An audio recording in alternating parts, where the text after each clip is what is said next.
Hey bike friends, welcome back to the show.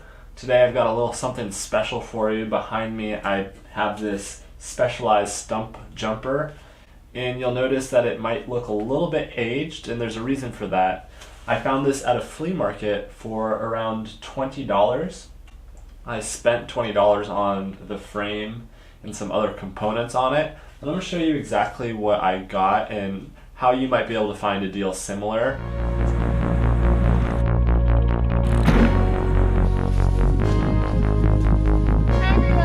It's a pretty sizable gap actually, and it starts up there.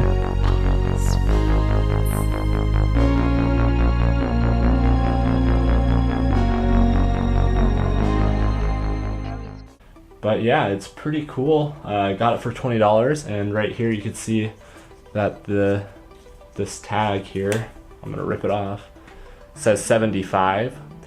And the way that I got it for so cheap is I didn't show much interest into the bike, even though it really caught my eye. It was behind a bunch of guitars, and I was looking at it from a distance, and I mean, I obviously knew it was a Stumpjumper. It is an older Stumpjumper, and I'll get into that in a minute. But the guy thought I was looking at the guitars, and he was really like, oh yes, I could make some money on the guitars. So I was like, no, I'm actually interested in the bike behind there. And we talked about it a little bit, and then he said, yeah, I'm trying to get rid of it. I really need to get rid of it for cheap. And then I kind of kept leading him into a price, and he finally came out with $30. And I immediately knew that if he was willing to sell it for $30, then he'd probably be willing to sell it for $20. I wouldn't offer him anything less than $20 because that's pretty much insulting, but since he was already at that $30 level, it's usually an indication that the person is willing to sell for really cheap. I'm going to show you exactly what I got and how you might be able to find a deal similar. It's got a wheel set on it currently, and I've already put some cranks on it, but I found this very bare, and it's just an example of what you might be able to find in your local neighborhood or maybe at a garage sale or something, just for a reference point, because it is possible, and I think people might be interested in seeing what is out there and available for a relatively inexpensive price. I'm actually going to set this bike up and then hit the trail on it, and it's going to be like a whole series of videos where I utilize different bikes on the trail to show you guys that it is possible to get out there and have fun without having a really expensive bike. So let's get into it. I'm going to just give you a couple close-ups of what I have going on here, and I'll discuss everything that I know about the bike and how I'm going to set it up so that it is a rideable, trail-worthy bike. Let's get to it. So I currently have a wheel set on there. This is just a really cheap wheel set. It's not like a mountain bike oriented wheel set or anything, although I did pull it off of a Schwinn mountain bike. Those are not really worth riding on the trail, but they will work for now, and it'll get me prepared to see how it feels and the geometry and everything. But I'm going to show you exactly what it came like from the flea market or the vendor that sold it to me. And it's actually pretty cool because it came with a very nice fork relative to the age of this bike. Now I'm going to go ahead and take off all the components that I put on the bike, and I didn't put any money into it.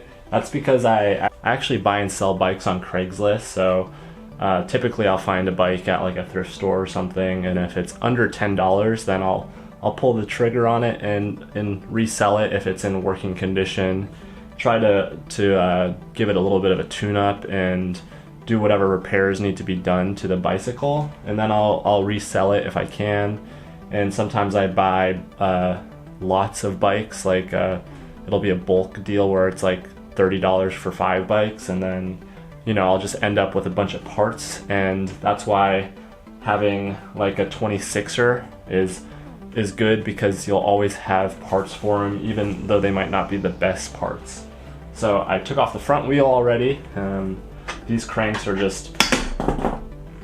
they're just on there. I didn't tighten them down. I'm just running a dry fit here to make sure all these parts are going to work. And they're all from older well, not older mountain bikes, but they're all from my mountain bikes that I've upgraded. So all these parts are actually pretty decent. Like the componentry is pretty decent that I'll be putting on the bike, but like the wheel set and the brakes and stuff aren't going to be the best. But that's just for this particular bike. It could be different with the next one, I don't know. I'm just trying to give you guys some examples of what's possible. So it came with just the frame and the whole front, I guess, cockpit and fork. And this fork is actually really nice. It's a F100 RLT. You can see here. It is actually an air fork, which is really cool. And I'll be taking this fork off the bike most likely, so that we could upgrade one of our bikes, because Cami rides a bike that has a straight steer tube currently, and this fork will fit on there perfectly and offer her a little bit of an upgrade, because I don't think that this bike here is going to be, it's not really going to be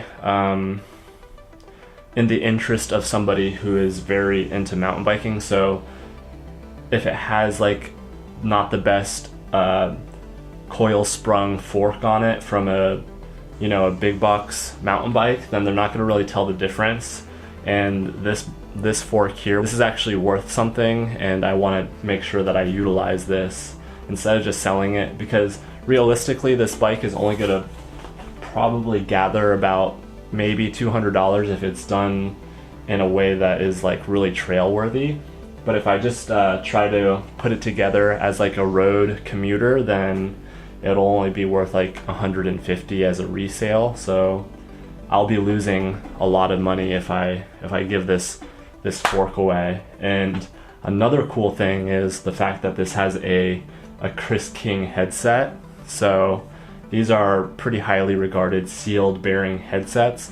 I don't know a ton about them, but I'm going to try to salvage this from the bike and put it onto Cami's bike, because she could probably benefit from a nicer headset. I mean, anybody could. I would put it on my bike if I had a straight steer tube, but since it's only going to fit on a certain style of bike, then why not upgrade the one that we have and not give it away to somebody who's not really going to appreciate or understand why these are better parts, you know?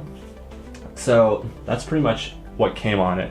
Chris King headset, the Fox R100 RLT F100, a stem and some bars, which are actually somewhat decent riser bars. They're pretty narrow, so again, we might actually transfer this over to Cami's bike, because her bars are pretty wide, and that means that her reach is a lot further over than it needs to be. So if they're a little bit more narrow, then she could be more comfortable. And these aren't too narrow that it's going to be like affecting your balance, but they are substantially more narrow than like the current modern riser bars that are like 700 millimeters. I think this might be like a maybe 600 or something like that. But yeah, a little bit about this bike. It is a 2004 Stumpjumper. It's extremely light and looks like it's been really ridden. And I think what I'm going to do is sand down all of the frame and keep the paint and everything, maybe just scuff it down and then clear coat it so that it's got some protection, because I actually really like the scars and everything on it. It gives it some story of time and how it was ridden. It was, I mean, clearly it's been ridden for almost 20 years, so like this thing has seen a lot, and I don't want to take anything away from it. But yeah, 2004, so it doesn't have the most modern features, but it does have the availability for all the modern features, which is cool, because at that time it was like right in between disc brakes and rim brakes. So we have down here, we do have the option for disc brakes, and then also up on the top we've got the option for rim brakes, and then the same on the back. We've got right here, we've got the option for the post mounted rim brakes, and then also, if I could move it, right here is the option for the disc brake mount, and that's pretty cool. Let's see if I can get back into frame. All right, and that's pretty much it. It's a really nice bike, and depending on what happens whenever I build it out will be determining on whether or not I actually decide on selling it, but most likely I will be. And that's just a little bit of information. It's pretty cool. I'm going to give you a few close-ups of what's on the bike, and then I'll sign you out.